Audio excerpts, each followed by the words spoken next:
Podcast time, baby. Featuring Sobia Akhtar. Welcome back to the podcast, everybody. This is Michael Midnight with Mike Tech Studios. Today, we are continuing our topic on recruiting and trying to hire and find the right talents. So with us today, we're actually going to have Sobia Akhtar. She has a diverse background of IT and hiring management experience, has an MBA, started actually from Franklin University of Columbus, Ohio, finishing up in College, majoring in project management, business analysis, data analysis. Sobia, how's it going? Hi, Mike. Thank you so much for giving me this opportunity. How are you doing today?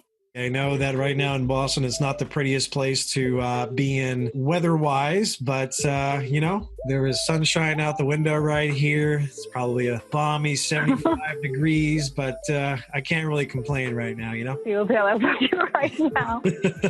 There's a lot of great things in Boston. I almost want to say Boston with one of my favorite comedians, Bill Burr, is always, he's actually from Boston. Anyway. Carrying on, why don't you give us a little intro about yourself, your background, and just have some of our listeners here get a better idea? Sure. My name is Sobia. Originally, I was born in India, and I've been in the States for almost 5 years now. So I started my career in the IT department, started working for a technology company right after I graduated. Was working there as an associate consultant for almost 5 years, and then decided to move on to my higher education. So when I moved to United States, my main goal was to get a master's degree. Graduated from Endicott College with my concentration being project management, data analytics, a little bit of marketing and advertising as well, as business analysis and sales intern when I was studying that time. And right after when I graduated last year in May 2017, started working with Abercrombie & Fitch with assistant manager. So it's the responsibility of the manager and the assistant managers to hire their part-time associates, do everything in process, and then onboard them. I switched to another company, Crane & Lion, where I'm currently working right now. I've been doing their analyst role, but I have been also involved in recruiting and managing their stores as well. Nice. It's a lot. That's okay. It just shows that you've been very busy and very active. What has been the biggest difference for you, originally when you were working in India versus here? Is there a different approach when you are recruiting or hiring on talent? There is, because I've already and only worked in technology department when I was in India. It's totally different than the United States in terms of the process and the streamlining of the process of the whole recruitment. So in India, it totally depends on how good your relationship is with the HR or like the person who is responsible for recruiting you. When I was there, I don't think the online application matters there in India at all. The population is a lot. Every single job that is being posted online, you have a ton of candidates applying for it. It goes mostly on the personal reference. If you're really smart and talented, okay, you have a sure shot, but not everyone is like that. A lot of people have to struggle a lot getting a job back there in India. Here, on the other hand, everything is very streamlined. The bigger the organization is, the more streamlined the process is. The candidates know where they are, where they stand at that point of time. Whereas in India, if you're being interviewed for a position, you won't get a clarity on where you stand unless you are selected. Awesome. So it definitely sounds like there's much more of a better process or a proper process on this side of the ocean, which, you can understand. What is it that really fascinates you about the data and the marketing and the science behind what you do? Like, for example, at Crane & Lion. I got into data analytics because of my personal interest. I was using Google Analytics to see what are the target audiences who are viewing my videos or my Instagram, where the majority of the views are coming from. And that whole part of the Google Analytics that it can present to you and how you can utilize it to target the audiences in that direction where you want to. It really fascinated me, and that's what prides me to take one of my concentration in my MBA. There's something about data. As soon as you have data in your hand and you can see the calculation based on the data that you have, it gives you an answer to what, when, how. So that's what I'm doing at Crane & Lion right now. What kind of people are coming into the store? what location or the segment they are coming in from, what product they are actually into. Absolutely. I think I touched on it in a previous podcast as well. Data is really becoming critical. I mean, you can actually dig down and get zip code counts. You can literally get a request of somebody in a zip code or group of zip codes. And I mean, you can really dig down deep and get demographics, psychographics based on customers' age, property, spending history, and really use a lot of that to get good data based on customers that purchase on a day-to-day basis to really target the audience that you are looking to sell to or prospect to. And really, essentially, that is where most of the bigger industry veterans, and really having a good database and making sure that it is clean data, effectively doesn't have any duplications, any of the bad data is being pruned out. So shifting topics here and getting back into the retail sector of things, like for example, with Abercrombie and Fitch, what are some of the biggest challenges interviewing, training, and evaluating in the retail sector? People think that because they're applying for a part-time job, they have the right to just cancel at the last moment when the person has taken interview time slot out for you out of their schedule because they are working 8 hours a day and it's difficult to maintain the store and to interview a person at the same time, taking time out. What you're saying is that it's not important for me to actually show up for my interview? Like I'm supposed to call you and cancel it? Is that what you're telling me? That's a no-no at the first place. We understand that, and if you just want to say that, okay, I don't think I'll be able to make it today, but you don't have a reason for that. I saw a lot of people asking for an interview time themselves and then canceling at the last time and asking to reschedule the interview at the last moment as well. I was doing that when I initially started working at Abercrombie & Fitch, and I thought, okay, that could be something that's going on with their life, totally understandable. But then I got to know that, okay, there is a problem. So just because it's a part-time role doesn't mean that we are not serious about it. Essentially, what you're telling me is call in, cancel at the last moment, and then don't give a reason why, and expect to be surprised as to not hear back from you, right? Absolutely. I'm kidding. So, yeah, I can definitely relate. I used to actually work retail myself way back in the day, and there was a funny story, which I'm sure if anybody who's listening and knows me from that time doesn't know this story up until now. So essentially speaking, you do what you need to do to get your job, especially when you know that you're a good fit. Sometimes you bend the rules. So at the time, I wasn't driving. This was one of my first jobs, and a good friend of mine actually got a interview with me for the company, and the company was Old Navy. I'm not going to, hide behind it or anything. He was working there for a while, and a couple of people who I went to school with. They were hiring people and they needed help. So they got me, in talking with one of the managers, and they got me an interview. So for the first interview that I was there, I had no car.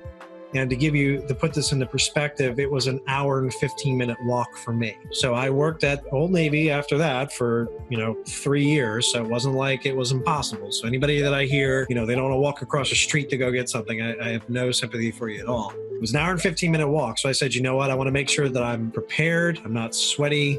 I'm on time. I'm going to call a cab. Right? Cab cost you $15 at the time. The cab ended up being late. I ended up actually waiting over an hour for this cab to show up. So I get to my interview, I'm 15 minutes late. So during the interview, obviously there's two people there, Amanda being one of the managers, and I don't remember the other guy's name. He wasn't there very long. And the response that they kept having, no matter how serious that they were trying to take it, was, yeah, but you were late to the interview, so how can we take you seriously? So, oh, come on. That's ridiculous. You cannot do that. That you showed up. You showed up on your interview, even though you were 15 minutes late. You have a story that your cab came late. Things happen, and you have to be lenient as long as the candidate is showing up. To me, what they were doing was totally wrong. Sure, I agree. But unfortunately, this is Old Navy. So during the interview, you can kind of feel that they were going to pass because they were doing it just begrudgingly because you were there and they were scheduled to do it, get you out of work. But lo and behold, you got the name of the manager. The manager's name was Carl. Old Navy at that time was a Target store. So what that means essentially is that store wasn't doing very well, and there was a lot of LP issues, and it was hemorrhaging money. So essentially, I knew who to talk to, and I knew names to throw around. So as I walked in, I think either later on that day or the next day, I walked in and said, yeah, I was just trying to see, I'm supposed to be talking to a Carl. And I go in and Carl went in and talked to me, liked me, whatever it was. And those initial managers or assistant managers, they didn't pass along the information. You know, as I'm talking with Carl, he goes, yeah, did they set you up for that interview for the onboarding trainee program tomorrow? And I said, yes, they did. What time was that again? And he gave me the time. So I show up the next day with all my paperwork and whatever. Surprisingly, the same, Amanda is there and she's like, I don't have, did Carl say? And I said, yeah, Carl said I was supposed to be here, whatever. Here's my information. She was confused. I got hired. So you got to do what you got to do. I mean, again, I was there for 3 years. I had everything above target that you could ever ask for. The store since that time pulled from a target store to non-target. We were making a lot of the goals. It's a very difficult area to be making money from, especially in that mall that we were in. But essentially, again, if I didn't move forward and was just using active listening skills, I would have not been able to have that position. But it wasn't like I wasn't qualified. You just had somebody who had unfortunately, a bias against you. Now, were you late? Sure, but things do happen and it was a legitimate cause. When I say it's an hour and 15 minutes, that's an hour and 15 minutes. That's not an hour and 15 minutes when it's raining. That's almost an hour and a half, an hour and 45. I walked that in the snow and that was 2 hours. I'd have to go in and change clothes and throw gel back in my hair. So when you talk about dedication and people actually showing up, yeah. I don't want to hear. Yeah, I joined Crane and Lion. I initially had to hire a lot of people. They don't have their recruitment portal. So I was throwing stuff out on Indeed just to make sure that the word is there that we are hiring. And you won't believe how many people, more than 100 people would have applied for the position. I would sort candidates out based on their eligibility and knowledge and matching skill set. I literally wanted to give everyone a chance, even though their skill set was not matching, because this was not a job that required some technical background. This was a job that could help anyone who was actually looking forward to work in a retail industry, who was interested in fashion and who had a passion to work. I would set up an appointment to do the interview, and I will tell you that out of the 50 interviews that I would have scheduled, only 10 people would have showed up, despite the fact that they accepted the interview request.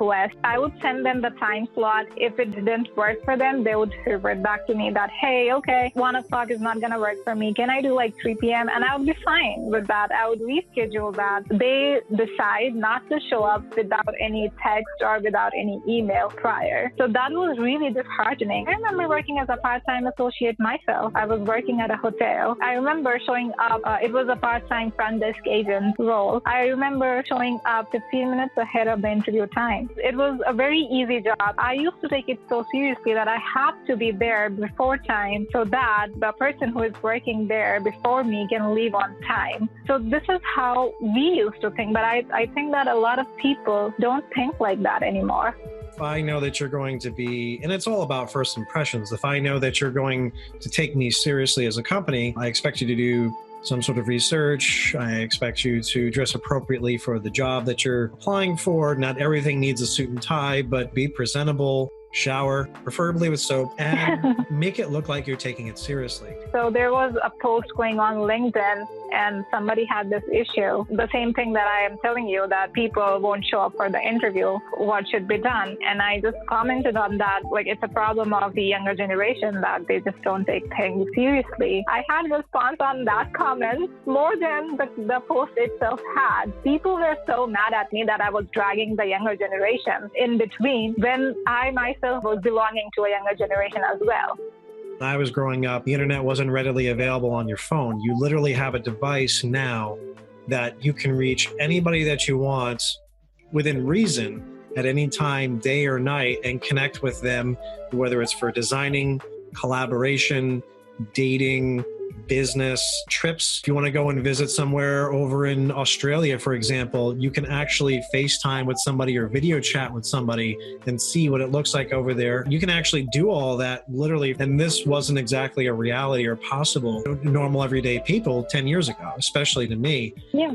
And I mean, I'll go even further where there was people when I was working in Old Navy, there was a McDonald's that was literally in the parking lot, and I would have people hear them complain that they wouldn't want to walk across the parking lot. Across the parking lot. We're not talking across the river. This isn't Pocahontas. We're not talking about taking a field trip down to the East Coast or traveling internationally, going to the airport. We're talking just across, like literally a 30-second walk.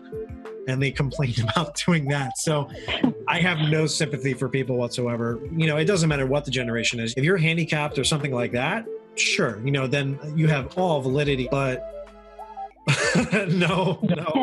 I'm so grateful that I have these people that I'm working with right now. Cannot be more grateful. They are young. They are very professional. I'm so happy that I hired them. Those are my good hires. So I would rather give it to them rather than have you no respect for the work that you are doing. If somebody is going to take it seriously, they'll definitely show it. And if not, hey, it's just sometimes it's just not the right fit. And that's also okay as well. What's the strangest interview that you've had to date from any of the companies that you've worked with? Okay. This person who showed up on the interview thinking that person already had this thing in their mind that because they showed up on the interview, they are already hired. You showed up, I'm going to interview you. And then I have other candidates as well that I have to interview, and whoever will fit the position. And the candidate was, I felt bad telling the candidate all of these things. I never thought that a candidate would think like that just because they're showing up on the interview, that means that they're already hired. So the candidate got really upset, and I felt really bad for them. And I told them that I'm going to give them a call by the end of this week. And they could not believe the fact that I was telling this to them. They were like, are you not going to call me on the weekend? Can I know if I'm already hired for the company or not? The person's communication skills were not that good. Majority of the work that we do, which is happening at the store, is communicating with the clients, communicating with the customers. Somehow, like, you lack that skill, then it's really difficult for me to hire you, because I would know that the communication is not going to be great. Well, usually I end up wrapping up the podcast with one horror story and then one awesome recruiting or hiring story. So I think that's going to actually count for our horror story, as it sounds. What's a good, share with us a story or an experience with a candidate that it ended up really awesome? Sure. I was hiring for Train and Lion. The person that I'm talking about, her name is Sobia. If you're listening, Sobia, I'm so grateful.